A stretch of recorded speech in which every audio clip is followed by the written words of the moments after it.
Hello, my name is Alan Cross, aka the Cat with No Teeth TM. Um, I'd like to give you another lecture on philosophy, if I would, a kind of panorama of the kind of history of philosophy in some ways.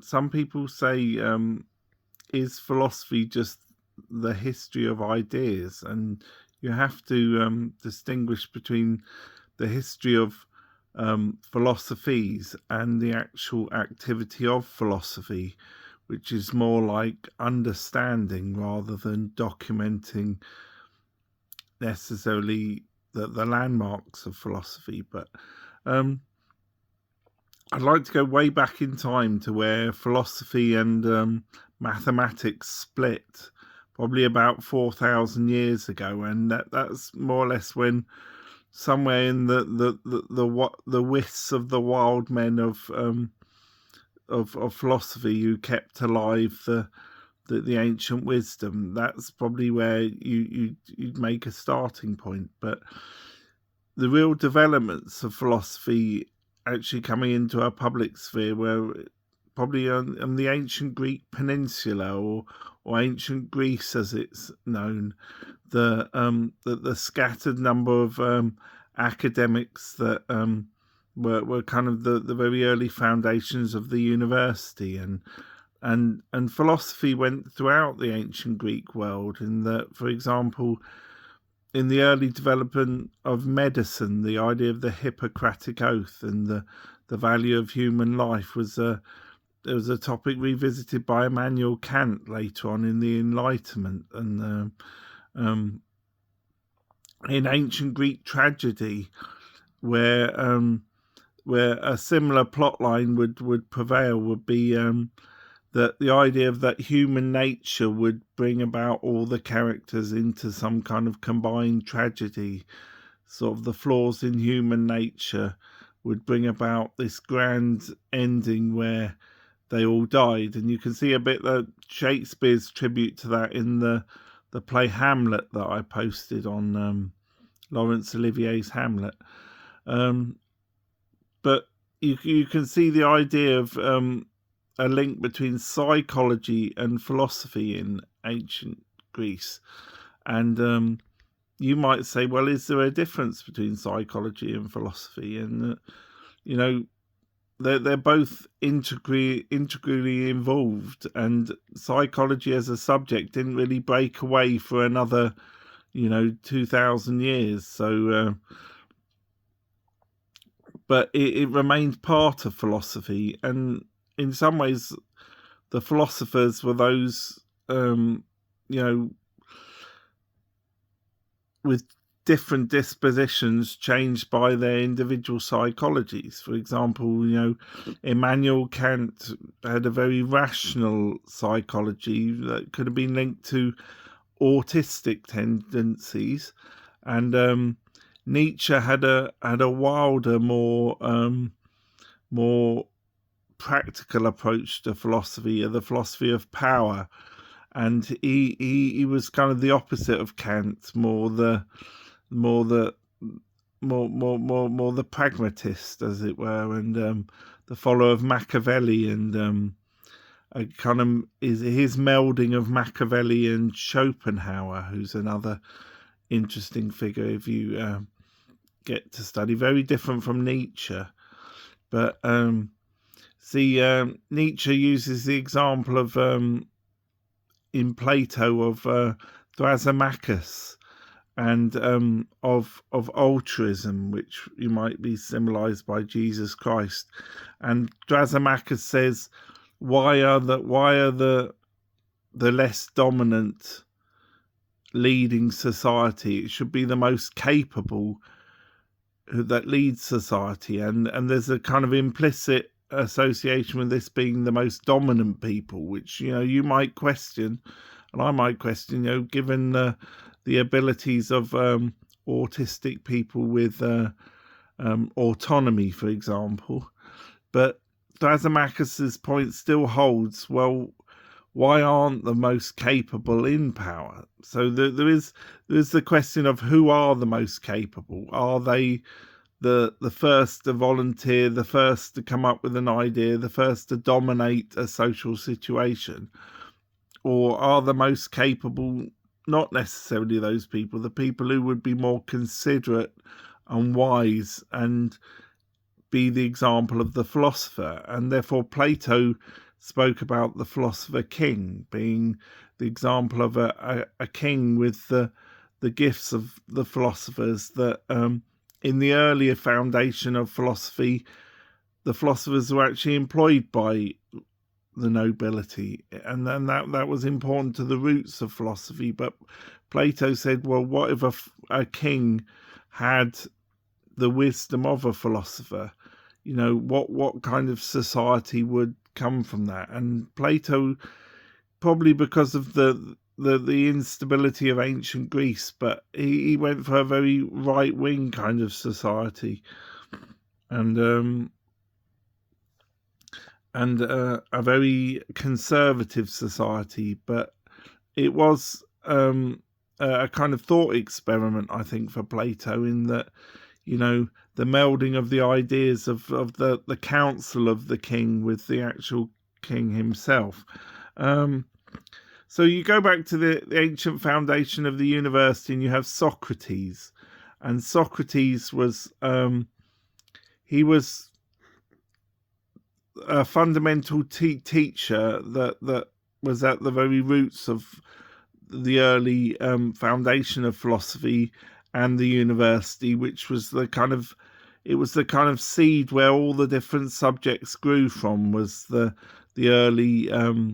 early disciplines in philosophy. And there seemed to be about 4 different disciplines, which were philosophy, natural philosophy, mathematics, and something to do with cooking or aesthetics, and then other subjects, of course, linked with the university, you know, medicine and so forth. And but in those days it was in a pre-scientific world, and Aristotle was a biologist, but he was a biologist who wrote before the real advent of science, and therefore his biology was very experimental and very kind of it influenced his philosophy in a much more powerful way than it became, you know, scientifically accepted as, you know, standard doctrine, because Aristotle believed in he was known as the great categorizer, the person who took a physicalist approach to metaphysics in some way, looking at the world as in terms of dividing it into its practical relationships, building up a kind of a physical system. But Aristotle did a number of other things, including inventing logic and being a profound metaphysician in his own right. But there's a famous painting of Plato pointing up at the sky and Aristotle pointing at the ground, and this is meant to be symbolic of the divide between the two, because Plato followed Socrates more closely than Aristotle.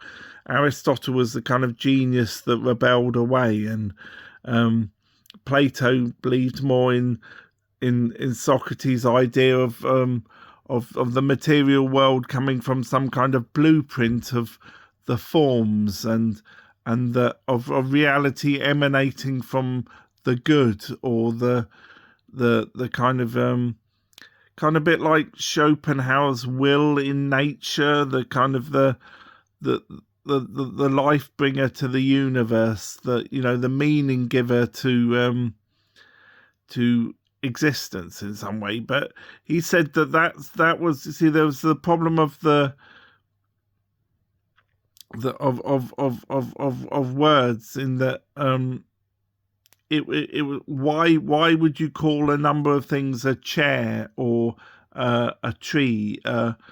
Problems with categorization of well, why was there a uniformity of forms between the things that are completely different? Because Aristotle had a great big system of categorization of nature and reality, but when it came to actually understanding the semantic existence of words,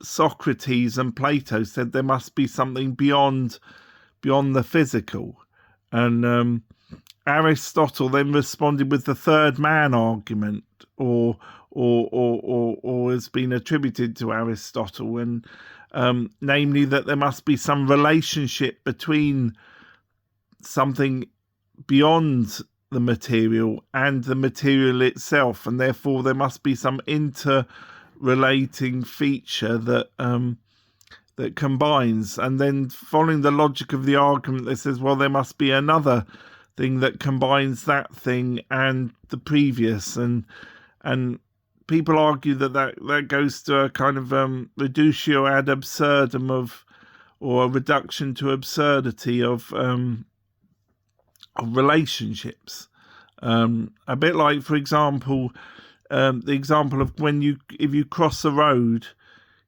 the mathematical sort of philosophical problem would be that you have to go logically halfway, and in order to get there you must logically go halfway, and there to go logically halfway, and there to go logically halfway, and therefore you get a reductio ad absurdum of the unreality of physicality. And so it doesn't all seem to be as simple as either, it's either Aristotle's grand categorization, or it's Socrates, kind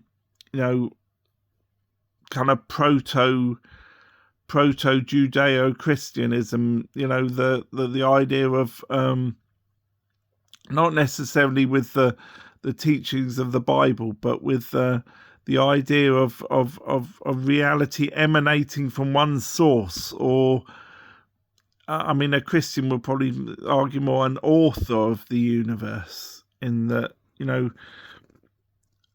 that we originated in some way from a power sufficient enough to create the universe that we're part of. Aristotle spoke of the prime mover, or the first. Imagine like a snooker player hitting a snooker ball as another snooker ball. It's the kind of the effect of the cue as something different from the effect on the snooker balls. In some sense, an impetus, a creation to the universe. And people might say it's anthropomorphizing, God in some way, in that, they look up at the sky and they don't see man as a species. They see, something beyond our comprehension. But the Bible does use very strong metaphors to do with Heavenly Father. And anyway, back to ancient Greece. So out of ancient Greece, the kind of the learning was preserved by the scholastics within the church, and learning centered around the church, and centered around philosophy, centered around a lot of arguments to do with the existence of God, a lot of classical arguments. Like you've got St. Thomas Aquinas, and I think it's his 7 ways or proofs of existence of God. And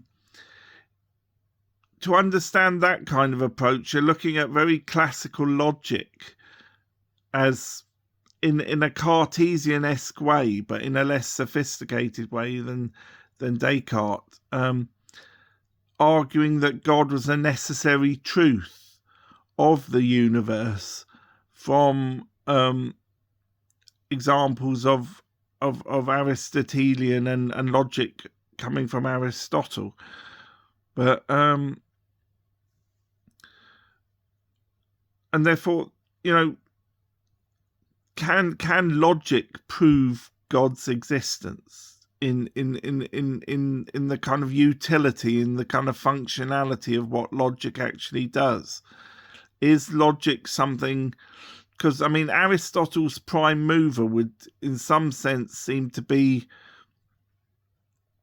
antecedently logical, in that if you look at the principle of sufficient reason that was originated in ancient Greece, the idea that everything at this point in the universe has a sufficient reason to exist in the exact way and in the exact form it is.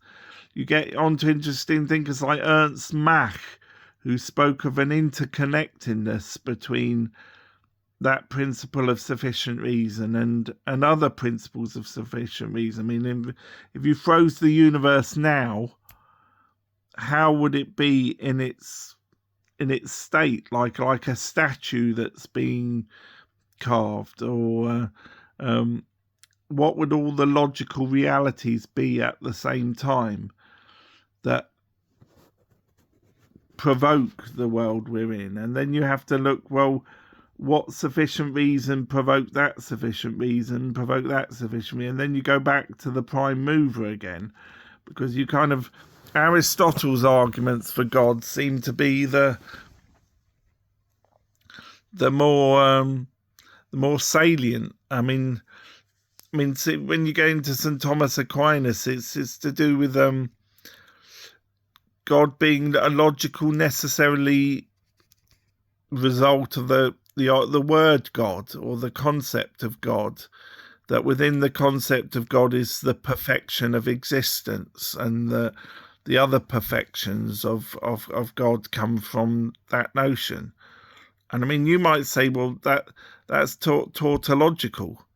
You might say that, well, that you're defining something by definition itself. But I mean, the fact that we have a notion of God was picked up on by René Descartes in a more sophisticated fashion. And René Descartes spoke of the maker's mark argument, that this idea of God we have is essentially is like a hallmark, and it's got, and our soul is like God's stamp on existence, and therefore the evidence of our cognition of something greater is like basically God leaving his mark, our the existence of our soul, for example. And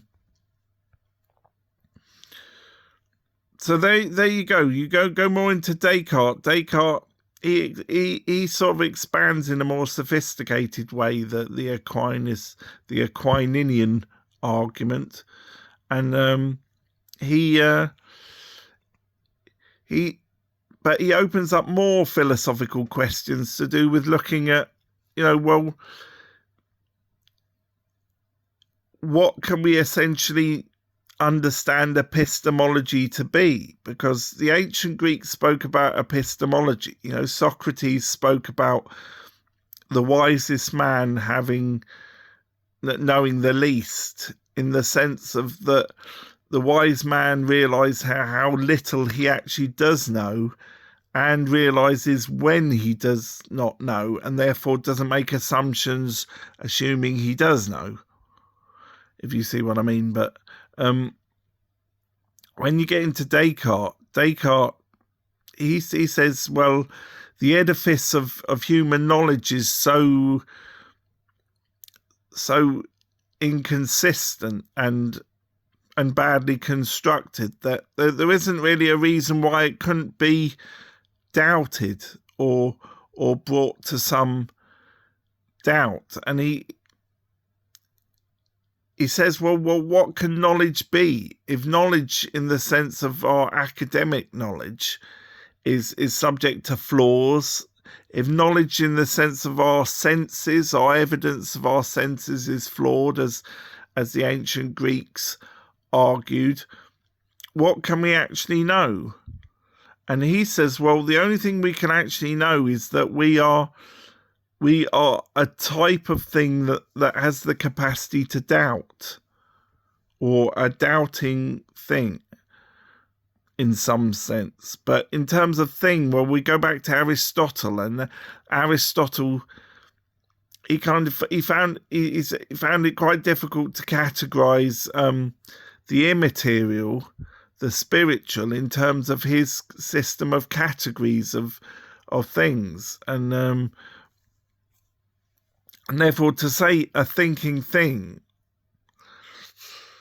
are we confusing epistemology with ontology? Because remember, ontology is the field of the study of being, and epistemology is the study of knowledge, or episteme, the Greek for knowledge. And therefore, are we edging towards saying that, well, epistemology is ontology, if you follow a Cartesian line? Because Descartes would argue that, well, our cognition is essentially what our perceptions of the world are dependent on, and our perceptions of the world are ultimately that they could be logically disproved. What in some sense are we? Is that the nature of our being, that we're a kind of a cognitional deconstructor, that we in some sense? But then you might go on and say, well, if you look at the word philosophy in a broader sense, the word philosophy in a broader sense is an approach to life. It is one's beliefs and how one carries through one's beliefs and one's knowledge, and how one uses one's knowledge and one's ethos or philosophy in life. And therefore, I mean, are we? It's a very difficult question. I don't expect everybody to necessarily grasp every aspect of it. It's just, ontology is in some sense our existing in the world, and episteme is often drawn as a different category or different boundary, in the sense of it was our abstractions from the world. And therefore, are we making a confusion between our abstracting inwards and our being outwards? Our lives are a kind of deeper meaning in life that's outside of us, and our capacity to manipulate information inwards. I mean, when you get to philosophers like David Hume speaks about how everything comes through the senses, that empiricism is at the foundationalism. But then you've got Descartes on the rationalist edge saying no, that skepticism is at the foundationalism, or one's ability to discern things in life through using skepticism, in that it's difficult to think of how we could approach thinking about a philosophical problem without any skepticism, or thinking about how we'd achieve anything in life, like fixing a car, or running a business, or doing anything, without some sort of a skeptically minded approach. Because, you know, once you follow a Cartesian sort of point of view, you start doubting so many things that you suddenly realize how more complex life can be, rather than the naivety of not having doubt in life. And therefore, I mean, Descartes says that an evil demon could be logically fooling him every time he perceives something.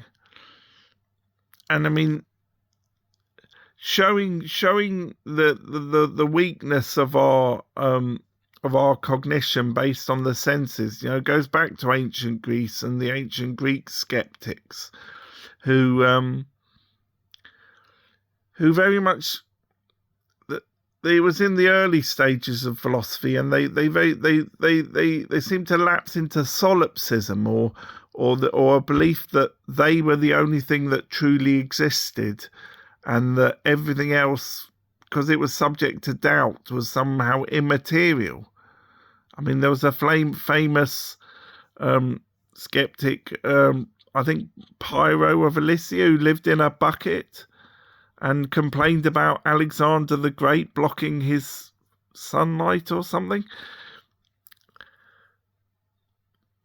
I mean, you could say they were very strange people. I mean, we did speak about the link between psychology and philosophy, but if they were consistent in their beliefs, then they would have to say that, that because they couldn't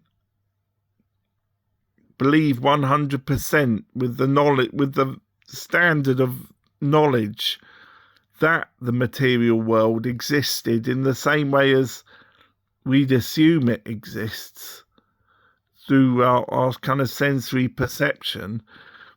When they became very skeptical about their senses, they very much lapsed into an idea of disbelieving the world around them. Now, I'll leave it up to you to what you think about the skeptics, but could we have a world without skepticism? Could we have a world without with complete naivety to the world around us? And where does skepticism stop? Does skepticism do we all disappear into a reductio ad absurdum?